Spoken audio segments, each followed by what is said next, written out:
everyone, my name is Michael and I'm from 7F. Now I will show you how to use belt. Before that, do you know what is belt?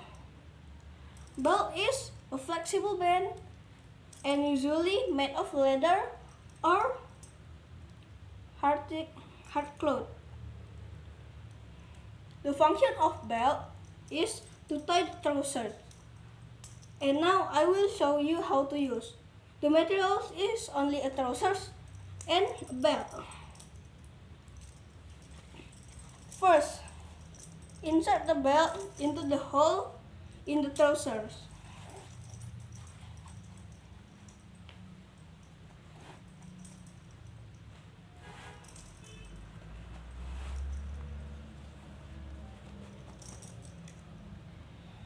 Until circular. Then insert the remainder into the head of the belt.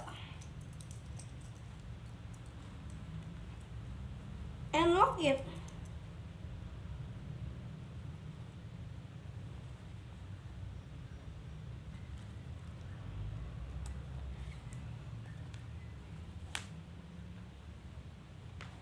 And now you definitely wear a belt.